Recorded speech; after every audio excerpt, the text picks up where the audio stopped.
Good afternoon, everybody. I'm Allison Aubrey of NPR News. Welcome to Rethinking Aging. I think that we can all get behind the idea that everyone deserves the opportunity to live the longest, healthiest life possible. So what's getting in the way? Lifestyle choices, social connections, a sense of purpose are all so important. And it's also impossible to ignore all the obstacles: runaway healthcare costs, worries about long-term care, caregiving challenges. So how many of you wake up in the morning and think to yourself, "Woot, I am a woman over 50. I am celebrating being an older woman"? Yeah, lots of hands? All right, that's good, that's good. I once interviewed a woman who was retiring. She lives goes to a place called Gen Space in Koreatown in Los Angeles. And she said to me, "Sweetie, I missed my avocado moment." And I said, "What do you mean? What is the avocado moment?" She said, "You know when you bring the avocado home and it's underripe, and you leave it on the counter, and it's underripe, underripe, underripe, underripe, and then it's ripe for a moment, and then the next morning, it's overripe." She said, "That's what happened to me. I never got the big job because it was underripe, underripe, underripe, overripe." Her story made me laugh, but it also made me cry a little bit, right? I mean, it was sad.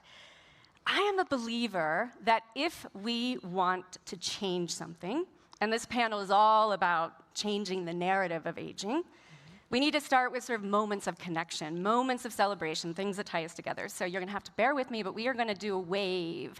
Just like you do in a stadium, you know, you stand up, you hold your hands up, and you scream out something happy.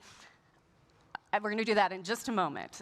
First, I want to introduce our panelists, Dr. Kenneth Davis of Mount Sinai Health System, Dr. Maisha Minter-Jordan of AARP, and Dr. David Rykoff of the Stanford Center for Longevity. So who is ready to do the wave? Ready. Yeah? Okay. All right. We're going to start with the stage. I'm going to move my hand across like that. And when my hand comes in front of you, you don't need to stand up. You just give out a big woot and a wave. You ready? And in 3, 2, 1, woo! That was pretty good. All right, yeah. I don't know, does it create, I'm a believer that that little rituals like that open us up to a sense of change, right? Anything that can bring you together can open up a sense of change. So let's go with that. Maisha, I want to start with you. Yes. The AARP data shows that older people don't, particularly older women, don't see themselves in the media. They don't hear their views represented. What do you think are a few key ingredients of change that we need to focus on to change this narrative? Yeah, thank you for the question, and it's so wonderful to be here with all of you. Let's start with setting the context. Right now, within our country, we have over 60 million individuals who are over the age of 60. In 15 years, that'll be 80 million. When we think about the role of women in particular who are over the age of 50, we know that menopause is such a significant time of life, and there's so many changes that are happening within our bodies. And one of the things that's really important to us, for all of us, for women and men as we age, is to be recognized and to be seen. And first, we have to understand how many individuals there are that are aging. We have to also understand the demographic shifts that are happening within this country, and how we need to reframe our systems, reframe our infrastructure to be able to account for that. So part of what we do at AARP is ensure that we're bringing a lens of aging to all things, and not just thinking of it in a siloed manner, but how are we thinking about aging when it pertains to images that we see on TV. We've done a lot of work in making sure that those images are reflective of aging, and aging in all ways. There are people who are living their best lives in this next phase of their life. There are people who are rediscovering careers. We want to recognize that aging is a continuum, and as we think about that, it needs to be represented not only in the media, but also in all aspects, whether or not that's in policy, which we do a lot of incredible work on in our advocacy work. We also want to understand, as we think about aging, not only the experience of people that are aging, but also the fact that our current infrastructure doesn't necessarily support that. And as we think about things like Medicare and Medicaid, things that I know we'll get into, family caregiving, which we touch on quite a bit, given the membership that we have have, they're calling out for these things to be recognized. And our job at AARP is to bring visibility to that. We can't do that alone. It needs to be through partnership. It needs to be through strategic opportunities to be able to advocate, going on the Hill, which we'll be doing later on this week. All of those are ways in which we want to bring visibility to aging, the fact that it's from the moment we are born, we are aging. And it's not something that happens to us at a specific point in time, but it's really a continuum of experiences that we need to recognize and uplift. Thank you for that. David, your center focuses a lot on purpose for older people. And I was very struck by a recent study by a researcher named Steve Cole. It looked at a group of women who the researcher described as women who stayed home to watch Judge Judy. They spent most of the time by themselves at home watching TV. And they enrolled these women in a trial, and they had them volunteer in a school in their neighborhood in a K-2 setting. They weren't the teachers, they were just assistants helping out with different things. And they stayed for the entire academic year.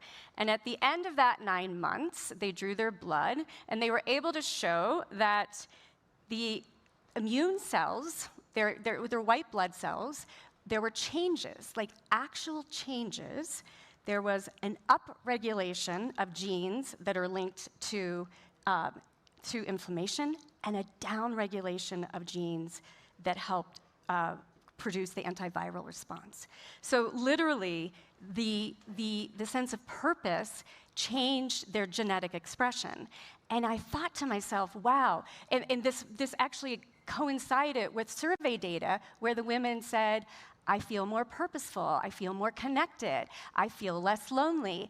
And as their sense of purposefulness and connectivity increased, the expression and their white blood cells actually changed. And I thought, wow, if something like purpose can get inside our immune cells, inside our white blood cells, that's saying something really significant.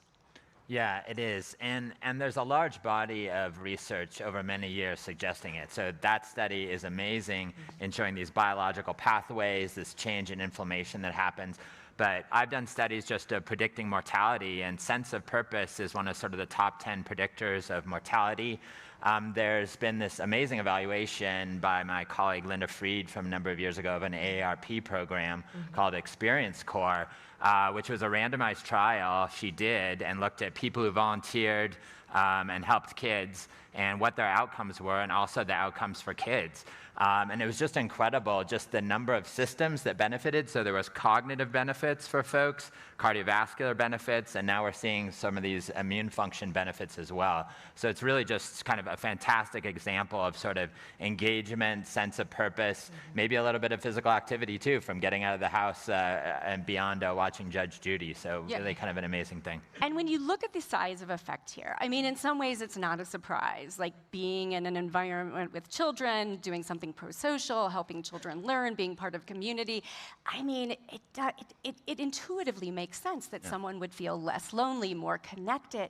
But speak a little bit to the size of the effect. Yeah, it's pretty substantial. I mean, I think the size, I like to do kind of agnostic studies where I don't just look at one factor separately over here and over here, but do it within the same analytic framework.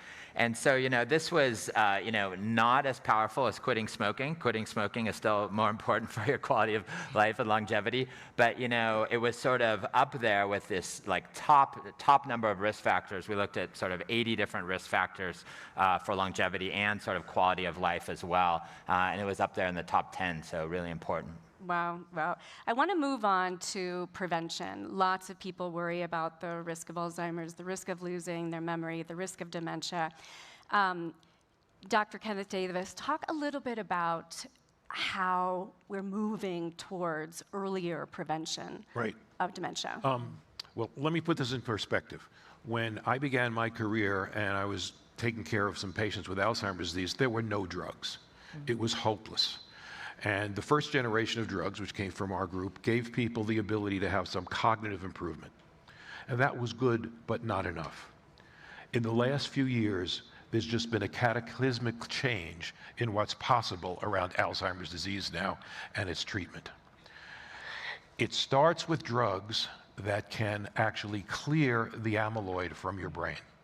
But of course, that isn't enough, because if you go when you already have a lot of bad disease, clearing amyloid, it may slow the course when you're at the end, but you don't want to wait that long. And here's the really good news. There's now a blood test called p-tau that can identify that you're at risk for Alzheimer's disease 15 to 20 years before you would get symptoms. And there are drugs that can then clear amyloid from your brain that you would begin to take. The earlier, the better. And that will mean that your onset of Alzheimer's disease would be so late that you're probably in the ground. You don't have to worry anymore. So it's all about getting genetic testing and getting that p-tau test. And if you have the p-tau elevation, which means there's amyloid in your brain, to find the right places, the right doctors, get the drugs, and it's going to change your life. The Lancet Commission came out with a report last year showing that in addition to drugs and earlier intervention with drugs, there is also a very important role for behavioral health, right? All of the things that we know but don't do. I call this the knowledge-action gap. We all know you're supposed to eat healthy. We all know you're supposed to prioritize sleep. We all know you're supposed to exercise. There's a big gap between the knowing and the doing. And I think what's really fascinating about the Lancet Commission data is it shows that when people close that gap on the 8 key lifestyle factors of exercising and sleep and eating right and prioritizing social relationships and having a sense of purpose, that these cluster of 8 habits actually are connected to a 40% reduced risk of developing dementia. Absolutely. And the good news is, it's the same thing for cardiovascular disease and other major diseases that we all worry about. So if we're doing these things, we're doing things for so many systems in our body that we really will have benefit. But we have to make sure we do them. Yeah. So what's good for the heart is good for the brain, is good for the whole body. And remember, not all dementias are Alzheimer's dementias. Right. A lot of dementias are diabetes-related dementias. A lot of dementias are vascular-related dementias. Those dementias are going to be prevented by watching your glucose and making sure that you don't develop metabolic syndrome and then type 2 diabetes, and watching your blood pressure to make sure that you're not having mini strokes so that you wind up with multiple infarcts and vascular dementia. So all those great things for cardiovascular health are going to help prevent lots of other dementias. Yeah, and I just wanted to piggyback on that and completely agree. And one of the resources that we provide at AARP are lots of ways in which to access what are the things I need to know as I'm exploring how do I understand dementia, how do I understand its impact on my family. But we also have an incredible brain health team that focuses on this very topic of how do we make sure that we're bringing education, resources, and awareness around dementia and some of the risk factors. And as we think about the impact of all of these things, dementia and aging, it's really how do we make sure that people are able to be empowered as they age, and how are we making sure that individuals can prevent things like fraud and understanding how they can be incredibly healthy as they age, to be able to focus on not only longevity, but healthy longevity, and understanding that there is a gap between the two. There's a 13-year gap between how long we live and how long we live healthily. And so we're really focused on how do we make sure that we uplift these issues and provide resources that will help us to understand whether or not we're at risk for dementia and how do we minimize that risk at the same time. So David, 13 years on average of morbidity, people alive but not with a great quality of life. Exactly. Must be a big focus of the work at your center. Yeah, absolutely. That's really what I think most people are really interested in, and what they care about. And the good news is there's a lot of things that, like we were talking about, sense of purpose, that actually have an impact on both. And so a lot of these factors for dementia, for example, these 8 factors, a lot of those will improve, quality of life as well, but very important. You brought up diabetes and the importance of preventing it. Well, we live in a country where 100 million Americans are on the course to diabetes. They have an A1C of over 5.7. The CDC estimates 100 million Americans have prediabetes. Last summer, I wore a continuous glucose monitor for the whole summer. And I was very shocked to see how many spikes there were in my blood sugar. And diet was a big part of it. In the last panel, if any of you were in there, I talked about how I stopped eating refined carbohydrates in the morning, which helped a lot. But there was another part that's more relevant to this panel. I started to notice something. On days that I was on deadline and I was sort of like crashing, for a deadline, and I could just feel the stress response. I could feel my heart rate, I would notice that regardless of what I ate, my spikes were just a lot more pronounced. And I didn't realize that stress plays a role in glucose metabolism. I had never heard that in my reporting. It turns out there are a couple of published studies to show just that, like the more stress you have, the more glycogen your liver releases because your body's sensing it needs to run from something. And it dawned on me that, wow, okay, diabetes is one of the leading causes of death. It's the leading cause of heart disease, which is the leading cause of death. And one of the great ways to relieve stress is what? Volunteerism, sense of purpose, right? Mm-hmm. Like these interventions to give people a sense of purpose also strike me as interventions to help physical health. Is that right?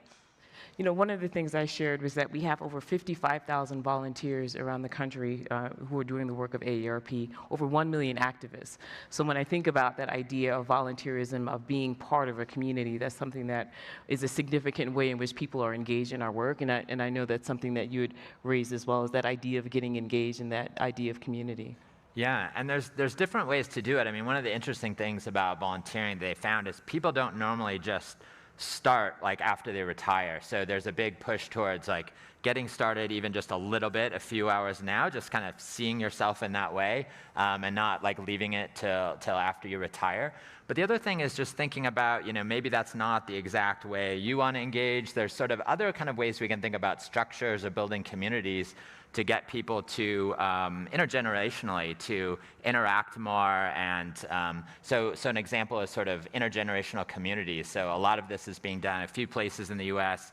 There's been a lot of demonstration projects in Germany where there's sort of intentional housing, where there's older folks, middle-aged folks, folks with kids, with sort of shared spaces that have showed a lot of successes for health among those people, both among the older folks and the younger folks. I want to turn back to you, Ken, on the diabetes and this observation that like so many factors, including diet and stress, can bring down A1C. Having run a healthcare system, do you think people are aware of the steps they can take to prevent something as common as diabetes? Or do you think it's still more common for people to show up at a healthcare system with an A1C in the diabetic range and get on the medication without ever having been coached on the lifestyle habits that could have prevented that? Well, this really raises larger questions, which is, does everybody get the same quality of care in America? And I'm sure, for instance, that for many of the people in this room, they have great primary care physicians, or they have concierge practices, and they have great doctors, and those doctors are sitting down with them if they've done your fasting glucose and hemoglobin A1C, and they're a little worried about you, and they're really going to be engaged with you. On the other hand, we know the inequity in healthcare delivery, and that there are a lot of people who are not going to get that level of care, and by the time they come for care, they already have downstream consequences of not being adequately treated. And what we have to ask ourselves is, how are we going to address this great inequality in care? That means that some people who are going to have these risk factors are going to do very, very well, and other people are going to crash, ruin their lives and their families. It's a major problem. And when we look today at what the big, beautiful bill is proposing, what it's going to be proposing is taking a lot of care away from poor people who need Medicaid. And that's not going to do great things for the prevention of diabetes and its downstream consequences. I would add, in addition to that, and I don't disagree, is that we also, there's this larger aspect of social determinants of health, right? So it's not only what happens within the doctor's office or what happens within the clinic or hospital setting, it's all of the other factors, the environmental factors, the issues around clean air and transportation, and those actually account for much more of what determines health outcomes than actually that one doctor's visit. And so part of what we do, we have over 800, what we call them livable communities, that we focus on age-friendly livable communities, and ensuring that there are communities that that are looking at all of the various factors that can impact your ability to age in a healthy and empowered way.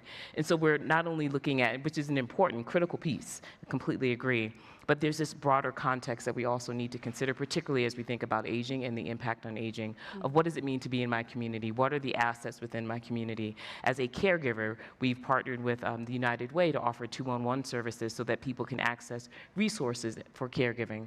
And so we want to make sure that communities have the assets that they need to enable people to live in a way that's empowered as they age. David, I want to go back to a point that you just made, Maisha, about the social determinants of health. And I think you just said it, that the social determinants of health are actually more predictive of someone's mortality and morbidity than whether they stepped into the doctor's office last year. So talk a little bit about the power of these social determinants of health, how they're measured, and your focus on it in your work. Yeah, no, thanks, and happy to build on that, 'cause Yeah. I completely agree. We're in a county here that has the second longest life expectancy in the US, 93 years. Wow. There's, and it's a beautiful place here, right? That's why we're all here. There's a lot of amazing things. And there's other places in the US where for the whole county, the life expectancy is in the upper 60s.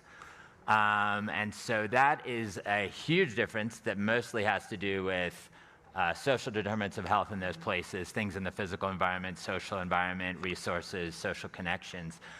So I think we can learn, I don't think everywhere in the world in the US can become an Aspen, but we can, learn from things from a lot of these places around the US that are thriving, and what's going on in those places and how can we replicate that in other places. I'd also like to highlight amazing work from the Brookings Institute on the Black Progress Index, which shows different cities in the US where African Americans are really thriving, have longer life expectancies, close to what the life expectancy of this county is, other places where they're not. So within the African American community as well, learning about those places and a lot of interesting stuff about small business ownership, resources in those areas as well. So a lot we can learn, I think, from studying where things are going well and then where they're not. I want to go back to the Judge Judy study and what you said about it's bi-directional, the benefits. Like in this study, they didn't measure necessarily the benefits of the children that were helped, though there are other studies that show that when the people are volunteering, they're benefiting, the people who are being served in the school are also benefiting. Given that there's such overwhelming evidence that these kind of pro-social engagements in the retirement years are so powerful for health, I want to go back to something that Marion Nestle told me last night. Are you here, Marion? Marion Nestle is a longtime professor at NYU who wrote a book called Food Politics, and she published that book at age 66. And it was her first book. She has since written many books. And she said, Allison, that was the beginning of really the important work I started doing. I was 66 years old when I published that work. And I said, Marion, what do you notice about the people around you who have retired from their jobs but haven't kept up like you with, writing books and giving lectures and being very engaged? And she looked at me and she said, oh, it's really simple. They die. Right? And so given how powerful this effect is, what is the thing that you can do through your work at AARP or through the Center, the Longevity Study, or in managed healthcare to make people realize how important this is, that it is like taking a medicine, it seems like. You were joking a moment before we started that volunteering is almost like the GLPs, the GLP-1 with weight loss drugs of the social world, right? Yeah. So we do a lot of work around social connections, and so we have an amazing group of women called the Ethels, named after our founder, Ethel Percy Andrus, who are women who have come together. We sort of created the space for women to come together. It started off, I believe, on Facebook, and now they have trips and they meet in person, but it's around finding community. And so part of what we do is really help to facilitate that finding your community. We have offices in every state in the country, and by doing that and by having that opportunity to be in local environments, we have the opportunity to create local events and opportunities for people to connect. As I mentioned earlier, our volunteerism is another way for people to connect. And then again, is finding these things that are important to people, finding their purpose, helping people find jobs. We mentioned Experience Corps, allowing them to be able to re-enter the workforce or to be able to give back.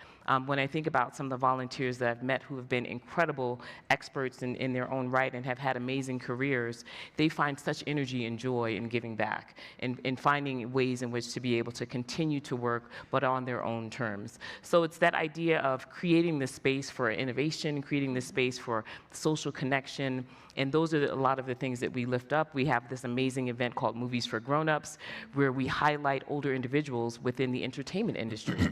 and it's just such a wonderful event in terms of seeing the actors and actresses understand their role in being a model for what it looks like to be able to age within the entertainment industry, which is not easy to do. But I think there are all of these ways in which we can continue to push that, continue to push for innovation. We also have something called the Age Tech Collaborative, where we're focused on bringing innovation to older adults and creating space for entrepreneurs and investors to understand the incredible potential within the 50-plus demographic. So by doing all of these things and looking at it from different perspectives and changing the lens on aging and longevity, those are ways in which we can continue to lift up the idea of what it means to be in this community of 50-plus across our country. Ken, having run a large healthcare system, what is it that doctors in the setting of clinical practice, seeing patients every day, talk a little bit about what doctors can and can't do in terms of screening for healthy habits, in terms of promoting them? I want to add on to what you talked about from a slightly different perspective and answer your question indirectly. You would like people to be mobilized. You would like people to volunteer. You want them to get engaged in the various groups. But as you age, the comorbidity of depression and anxiety continues to increase. And those depressed people are not going to come out and join those groups.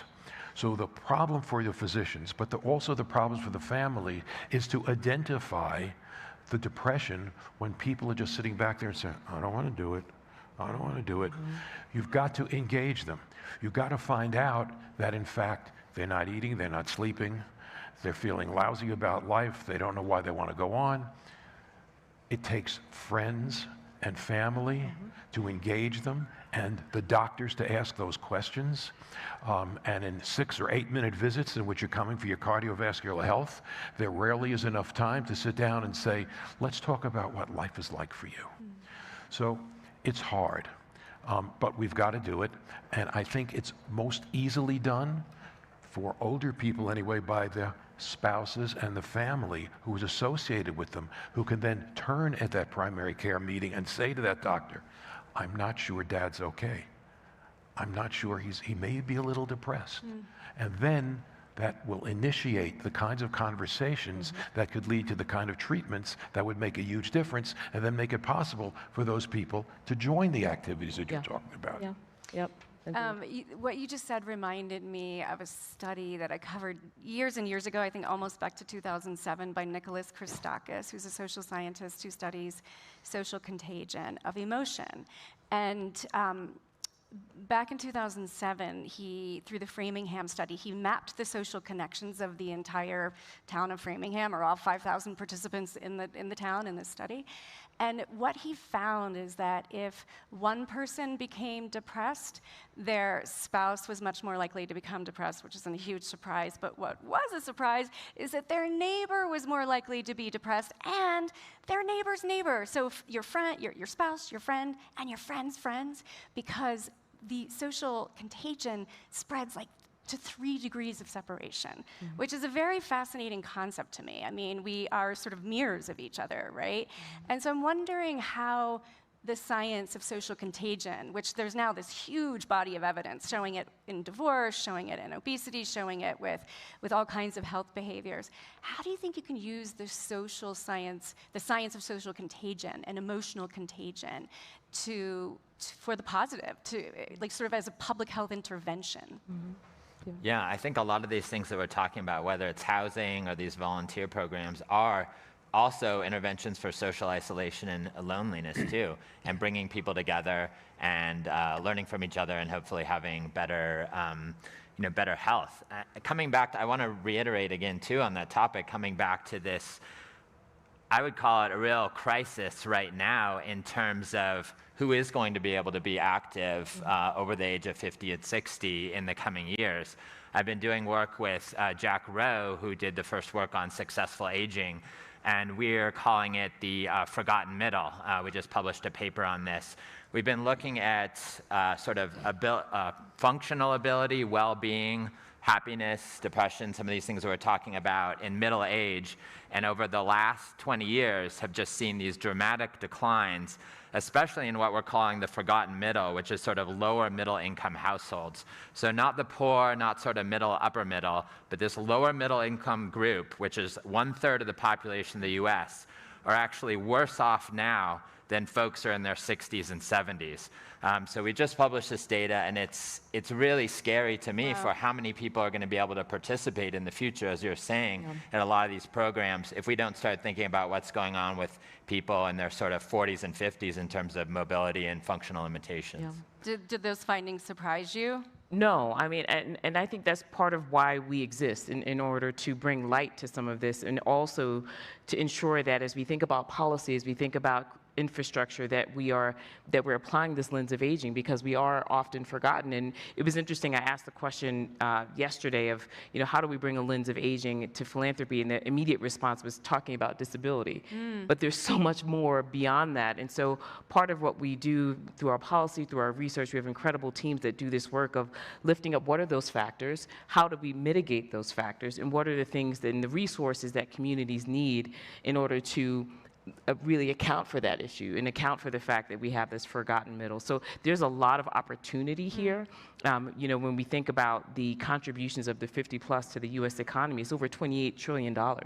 And so there's opportunity from an investment standpoint, from a resource standpoint, for us to better understand these issues, bring the visibility to it, and then to really think about what are the action steps that need to be taken, both domestically and globally. This is not just a US issue. This is also a global issue. And we have countries that are lower income countries that are aging rapidly and have no infrastructure for an aging population, or have very little infrastructure. And then we get into the caregiver issue, where we have 48 million caregivers in this country today who are now needing to care for these individuals, and how do we support them as they're on that journey? Many of us in this room are caregivers, and if we aren't, we will be, or we will be in need of caregiving. So that's another area that is ripe for investment, ripe for opportunity, and ripe for policy changes, and that we're advocating for at AARP. How many of these 48 million caregivers are unpaid caregivers, family members caring for family members? The majority of them. The majority of them are still working, or 61% are still working. And so what we're fighting for is really a caregiver tax credit. And we know that caregivers are expending over $7,000 out of pocket every year on caregiving, and that is not reimbursed by any means at this current time. So both at the federal level and at the state level. So all of these infrastructure components are pieces that are critical for this forgotten middle, but for all individuals as they age. You don't know it until it hits you. I mean, I used to hear about the caregiver issue and think, oh yeah, okay, but then when it hits you, my father had knee replacement surgery a couple of weeks ago, and when you have to wake up at 2 a.m. to give somebody a pain pill, but then you have to also finish your story on time and drive your daughter to camp, it takes about 3 days to completely fall apart. And I was like, wow. Yeah. I mean, when I thought about people doing this for years, it's just like, you don't know it until you experience it, is my observation. We're going to go to questions in just a moment, but actually, let's go to questions now. Who would like to be first? Oh, come on. Yep. All right, back here in the pink. Yeah. I read an article last night in the AARP publication that I got in the mail, and it was my two grandmothers. Grandmother A was watching TV for 40 years, and Grandmother B was out and adventurous, and they both lived to 104, died within a month of each other. So that's sort of contrary to what you're saying. Yeah. Oh, Go ahead. No, I know please. that was an AARP question, but I read that. That was okay. I read that article too. I thought it was a great article. So I think there's to me the point of that article is there's a lot of different ways to find sort of meaning and purpose. And so volunteering may work for some people, being super engaged. Other people may find it through bird watching or painting, you know, a sense of purpose, right? And then may engage with other people that way. So I appreciated that, and that there's a lot of different paths. And from a policy perspective, you know, we want to sort of make those paths as easy as possible for people to achieve. Yeah, and I appreciate it. I'm glad that you both read the article. So let's start there. And I would say the common thread is that they were the family, right? So you have two grandmothers in the same family. And so I think of that as that being the common thread, that there was community and family to support both of their paths. Thank you for that question. Back here in the And then white. I also saw, Oh, I was in that table before and I kept getting ignored. So. Oh, no. Okay, all right, yeah. So we'll do this one and we'll come to you right after. Great. We'll wait for the mic. Hi, thank you. This has been a really great panel. When you were talking about the protocol for Alzheimer's and the drugs and the ways that you can slow down or take care of those issues, particularly if you get them early on, is that as equally applicable to other types of dementia, or is that just specific to Alzheimer's? Okay, what's happened with Alzheimer's disease and the p-tau marker is unique for Alzheimer's disease. For these other dementias, you can probably be helped by imaging studies,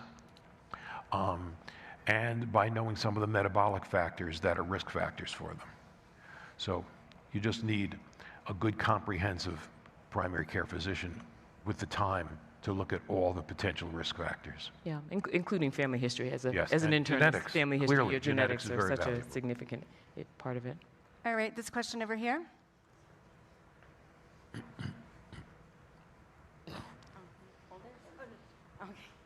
Hi, my name is Carla. Thank you so much for this very interesting topic. My family is very longevous.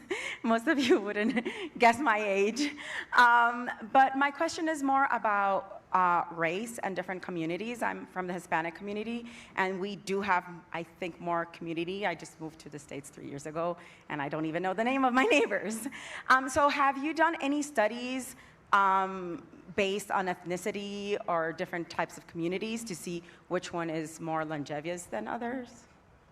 Yeah, I think I mean, what you're sensing has absolutely been shown in the data, and people will talk about ethnic enclaves and in different areas, and people are still trying to understand why, but definitely there's sort of a lot better health. Some of it may be through different diet, maybe through community as well. I've also done studies in Costa Rica, in this high longevity region of Costa Rica, and the folks who looked at immune function there, telomere length, and the folks that were socially isolated there actually didn't have those longevity benefits. It was only the people who saw kids and other people more than twice a week who actually lived longer in that region. So consistent with what you're saying. Mm-hmm. Did you do the same kind of analysis, looking at changes in immune cells, or?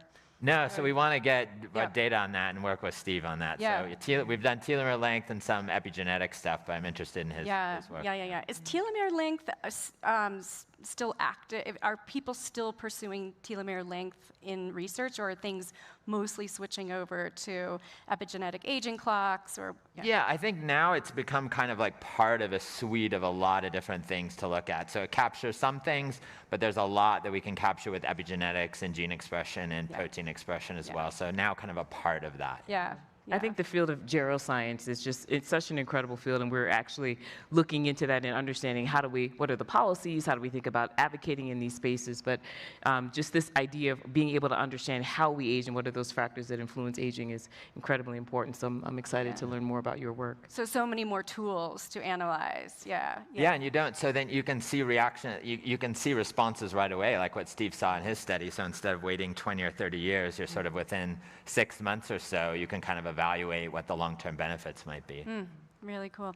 All right, all the way back here. Yes.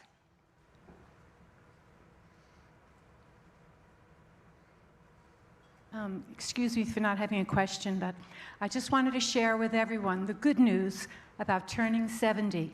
So if you die tomorrow, no one will ever accuse you of dying young. Okay, thank you for that. Thank you for that. Okay, back here in the very, yeah, While I was riding a shuttle into the festival this morning, I noticed how Aspen is a tremendous city for tree canopy, for flowers, and I wondered if you could speak to, I wondered then if there's this association between living to 93 years and living in a society that has, low crime, fantastic tree canopy, walkability, air quality, water quality, and if you would have a prescription for local government to improve the health in the kind of things that they control. So one of the, as I mentioned earlier, we have age-friendly cities, and so we have a number of criteria that we have over 800 communities that are part of this that look at different factors, whether or not that's from lighting to air to a number of things. And we also have something called a livability index where we work with the National Realtors Association. So for any city, if you go to their website, you can pull, and this is something that AARP created, you can pull all the various factors that would make it a habitable place for someone who's aging, and that's around safety, around transportation. But you can look at, when I moved from Boston to Washington, D.C., I pulled that up to understand what was the livability index for my city. And so there are opportunities to do that, and so the question was really around, when you think about Aspen and the beauty of Aspen, how does that impact your ability to age and age in a healthy way? And so there are these environmental factors that very much do influence, as we talked about earlier, the social determinants of health. They very much do influence your ability to age in a healthy way, and that healthy longevity that we're all very much interested in pursuing as we age. And so these are all incredible factors. And I think, as you mentioned, Aspen is a beautiful example of that. But we all can unfortunately live here, so we'll have to figure out a way to take some of these factors and apply them to our own communities. And also to your point about the zip code, I mean, you can go onto a site where you can type in your own address and it'll give you your life expectancy compared to a town 3 towns over. What is driving that zip code longevity data is usually it's usually income, right? Isn't that a big driver of the lifespan of your zip code? Yeah, it's part of it for sure. It's a big part of it, the resources that are there. But you can also look at sort of the off-diagonal. So, that's a strong correlation, but there's places that are over or underachieving based on the amount of resources that they have. So I think holding those things together, resources are important, but there's also sort of innovation with what you have that can be successful too. So a lot to understand in the nuance of that, like what really drives it. Okay, right here in the pink dots.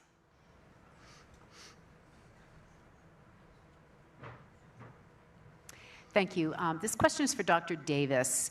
You mentioned the blood test and the capability that's developing now to almost pre-diagnose or predict the onset of Alzheimer's. I'm wondering if you can share with us how long it will take to get that kind of intervention to a broad population, and what are the barriers to that? Oh, I don't know how long it's going to take. Right now, your average primary care physician probably has no idea what a p-tau test is, and you're going to find out from your better neurologists. I expect over the next few years, as more of this is published in medical journals, it will become more commonplace. We also need the companies that are measuring p-tau to make it available, and so that it's widely known. So right now, it's the tip of the iceberg. In 5 years, I would expect it to be broadly used. It will also be initiated by the drug companies, because the drug companies know that their drug is going to be most effective if it's done early. They want to sell drug and they want to have great outcomes. So if they do the kind of right marketing, they're going to get to those primary care physicians and they're going to educate them around the value of the p-tau test and then their drugs. So I would expect that there will be a substantial change in how we're approaching Alzheimer's dementia over the next few years. But right now, if you went to your average PCP, he'd probably say, "What test?" Is there a treatment gap at the moment? Is it clear that if you have the p-tau test, is it clear that you're saying there's an incentive to start the drug early? The drugs will work. The drugs will work. The drugs will definitely delay the onset of Alzheimer's disease because they clear amyloid from the brain. So that's why you sooner. want to do it early before people are symptomatic. Yeah. All right, back here in the white. Thank you, everybody. This is a great panel. And Dr. Minter-Jordan, I really appreciate that you bring deep community health center experience and the experience of those populations and communities to this work. Thank you. My question for you, as head of AARP, is you are a group deeply associated with one of the most innovative and life-changing programs for the elderly, the Program of All-Inclusive Care for the Elderly, or the PACE programs. Jenny Chin Hansen was an early colleague of ours.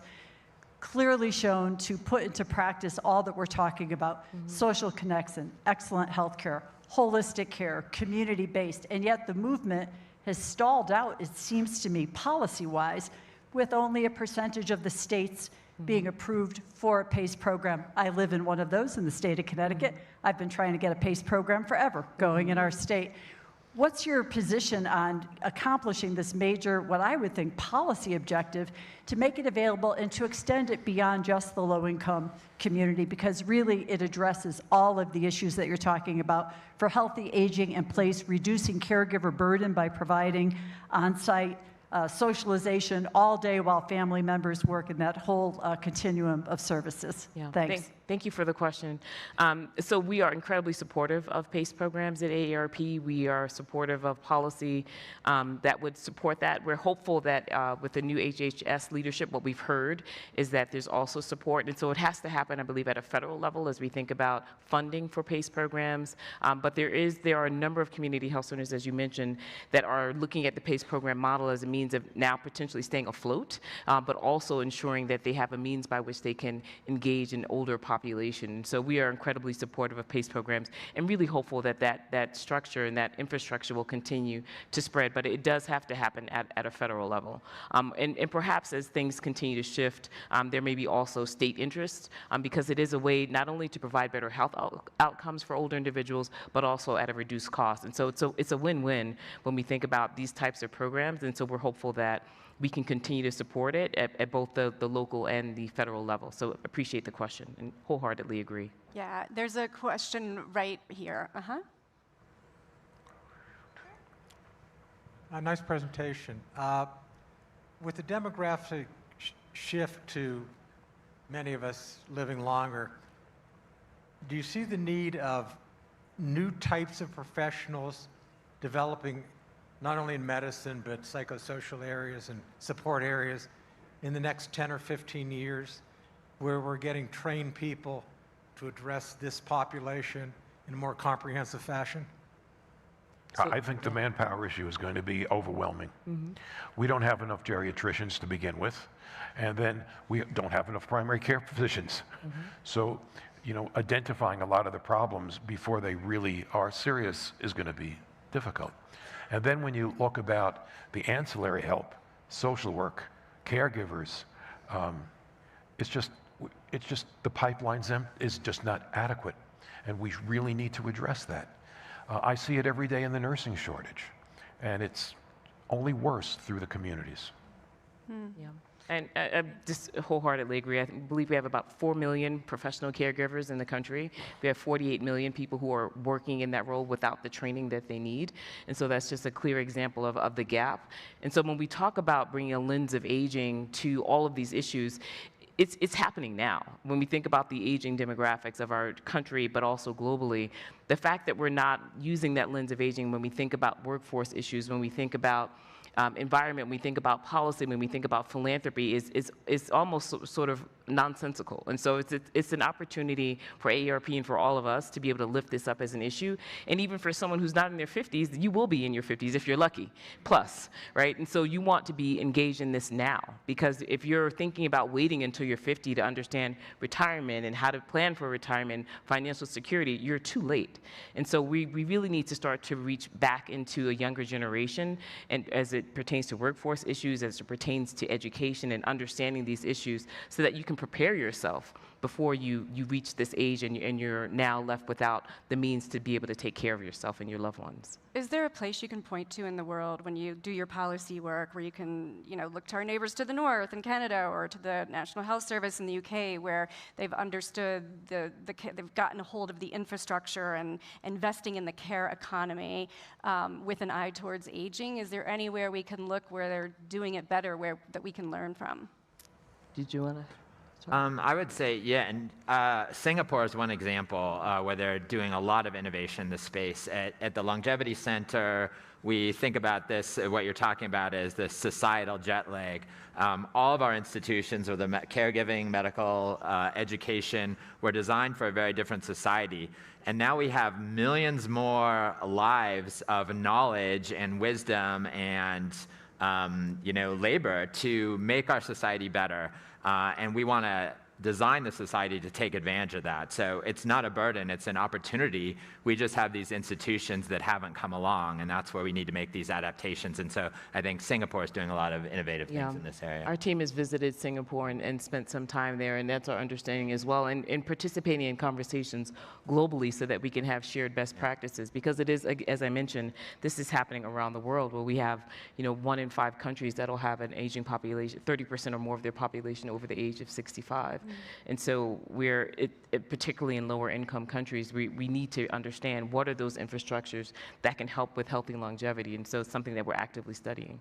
All right, that is the final word. You've been a wonderful audience and a great panel. Thank you so much. Thank you.